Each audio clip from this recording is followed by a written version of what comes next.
Over the last 3 decades, trade between China and Russia has gone through four major stages. From 1996 to 2008, Russia's exports to China grew from $5.2 billion to about $22 billion.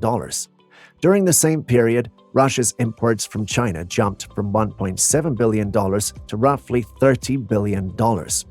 However, in 2009, both exports and imports dipped due to the global financial crisis.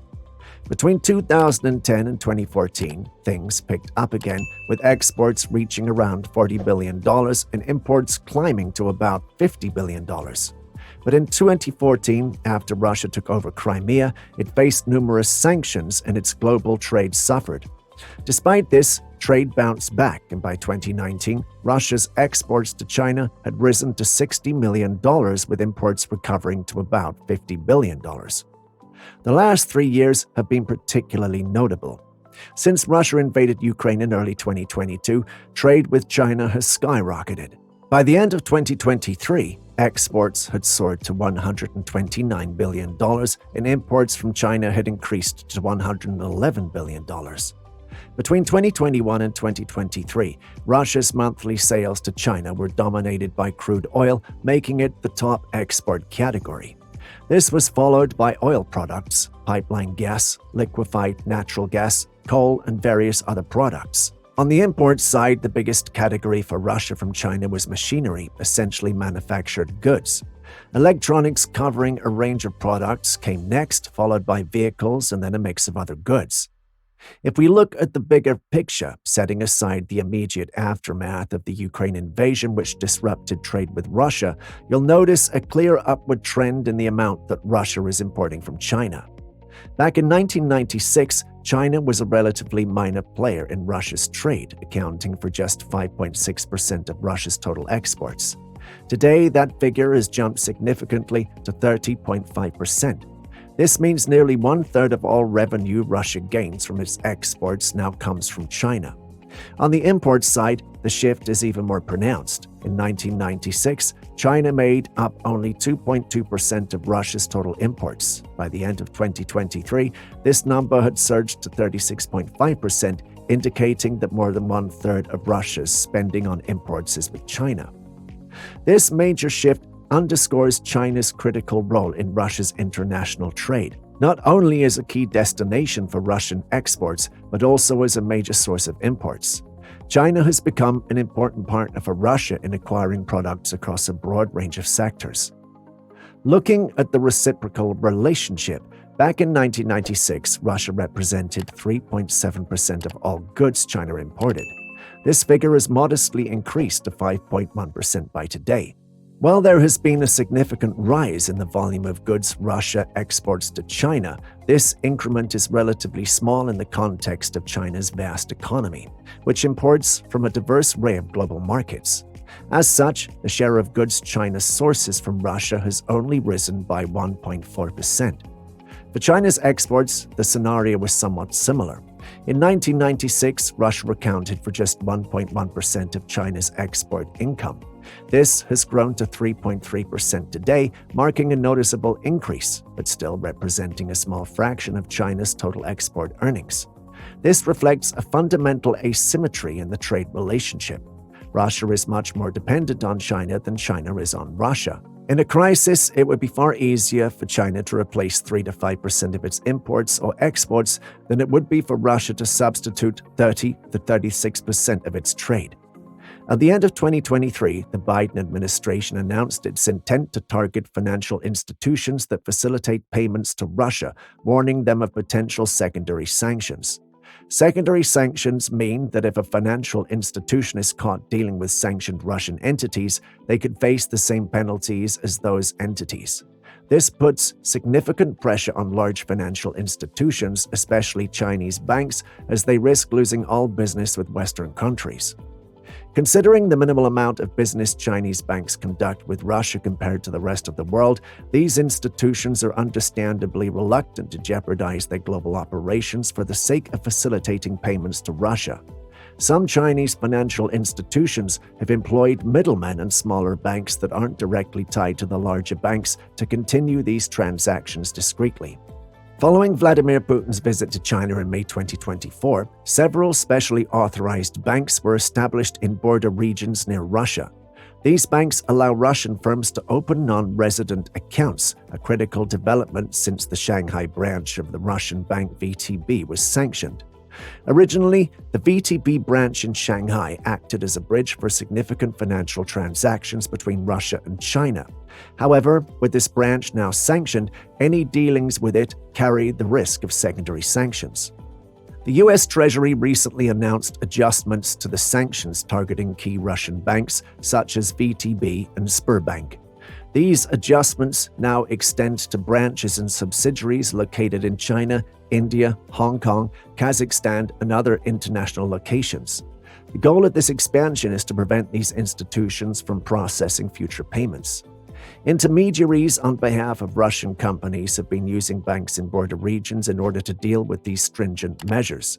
These smaller banks, often with little or no business ties to countries deemed unfriendly by Russia, help reduce potential fallout for China. For now, these regional banks remain under the radar of U.S. sanctions, showing the complicated steps Moscow and Beijing are taking to maintain bilateral payments. However, this approach exposes some Chinese financial institutions to potential U.S. sanctions. The use of these smaller banks also shows the lengths to which both nations are willing to go to sustain their economic interactions, despite increasing international pressure. A senior U.S. Treasury official has noted that efforts are intensifying to identify smaller banks with less robust compliance departments that continue to facilitate transactions supporting Russia's military capabilities. So Russian commodity companies facing difficulties in executing financial transactions with their Chinese partners have started exploring a new method for setting deals using stable coins.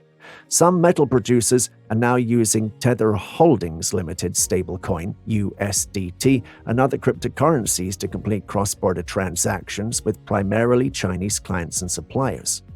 An expert on digital currencies highlighted that with stablecoins, transfers can be executed in just 5 to 15 seconds at a cost of only a few cents, making this method highly efficient for parties that already possess a base of stablecoin assets. The USDT stablecoin is pegged to the US dollar, which not only stabilizes its value against volatile swings common with other cryptocurrencies, but also makes it an appealing option for exporters. This method is in contrast to traditional financial transactions that can be slower and riskier, especially considering that overseas bank accounts can be frozen.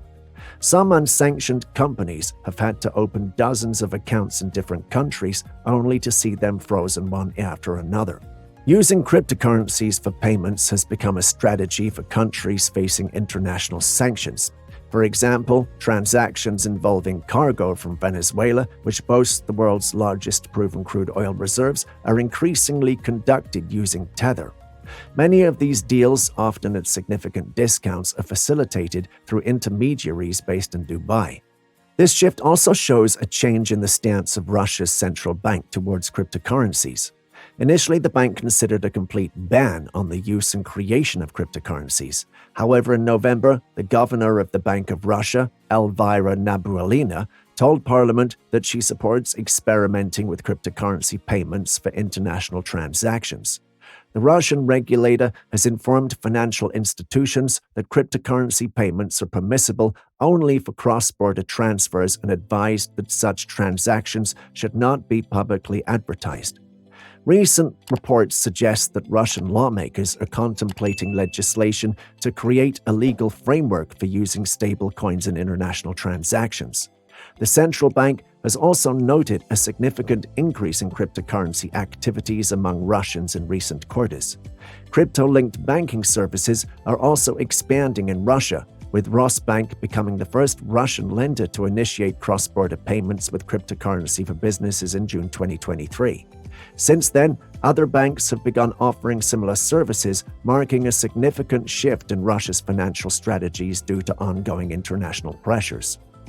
In 2023, Russia led European countries in cryptocurrency trading with about $634 billion. Interestingly, when you compare this trading volume to the average monthly wage in Russia, it's about 63.5%. This means that the annual trading volume per person is roughly two-thirds of their monthly wage. Looking at other countries, the UK follows Russia closely in trading volume but only reaches 26.5% when compared to the average monthly wage. In France, it's 16.6%, and in Germany, it's 10.7%. UK stands out dramatically with a trading volume equivalent to 260% of the monthly wage, reflecting the financial instability and the unreliable state of the Ukrainian currency, pushing more people toward crypto. Over in the USA, which is the largest market with over $2 trillion in trading for 2023, the trading volume is less than 12% of the average monthly wage. Argentina presents another interesting case with trading volume around $100 billion and 44% relative to the monthly wage, indicating a loss of confidence in the Argentine peso. For Russia, these figures from 2023 show a high level of crypto trading relative to wages. But with increased sanctions from the USA and the West in the first half of 2024, making traditional financial transactions tougher, it's likely that both the trading volumes and their percentage of the monthly wage have shot up even more. This suggests that as traditional payment methods become more challenging, Russians are increasingly turning to cryptocurrencies.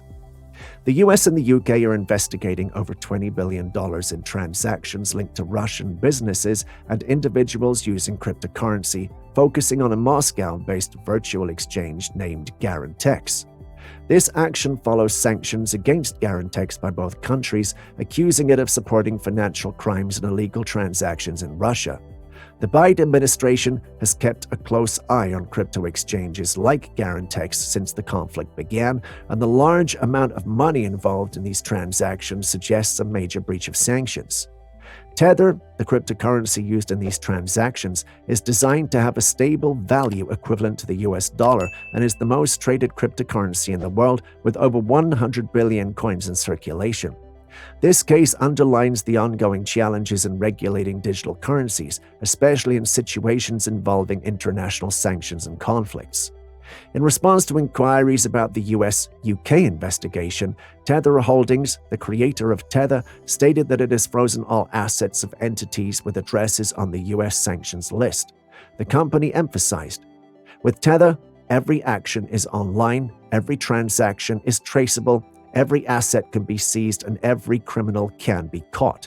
We work with law enforcement to do exactly that." Garantex, which was founded in Estonia in 2019 but is now primarily operating out of Federation Tower in Moscow, stated that it prevents the use of the exchange for illicit activities and has actively cooperated with European and US authorities until it was sanctioned. It also mentioned that it still cooperates with other international law enforcement agencies and strives to avoid facilitating criminal activities. Notably, Estonia revoked Garantex's license to operate in the country in February 2022 following a coordinated effort with the USA. In April 2022, the US leveled serious accusations against Garantex, claiming that it had allowed its systems to be exploited by illicit actors, including ignoring its responsibilities to prevent money laundering and terrorist financing. The US has associated Garantex with over $100 million in illicit activities, notably involving the Russian-based ransomware hacking group Conti. Garantex's website states that it permits withdrawals through cards from several Russian banks, including Sberbank of Russia, Tinkoff Bank, and Alfa Bank, all of which have been sanctioned by the US and some of its allies. While Tether, the stablecoin, is favored for its ability to help investors transfer between tokens and exchanges and protect digital wealth from price fluctuations, its features of anonymity, speed, and stability have also made it attractive to criminals. Once acquired on crypto exchanges and moved to anonymous wallets, Tether can be sent anywhere instantly, with Tether Holdings remaining unaware of the sender's or receiver's identities. Tether's usability has made its currency of choice for pig butchering scams, sophisticated investment frauds operating from large compounds in Southeast Asia, which have siphoned off billions of dollars from victims across the US, China, and other parts of the world. According to a 2023 analysis by TRM Labs, Tether was the most utilized stablecoin in criminal activities, linked to $19.3 billion in illicit transactions. a slight decrease from $24.7 billion in 2022. So Russia is in a tight spot. It needs to adapt quickly to maintain its trade and economic stability. Cryptocurrencies and other tech-based solutions may provide some relief, but as the international community tightens sanctions, Russia might have to innovate further to keep its economy afloat amidst ongoing geopolitical tensions. Thanks for sticking around till the end of today's video. We hope you found it insightful. Don't forget to like, share, and subscribe to Economy Obsession for more fascinating content.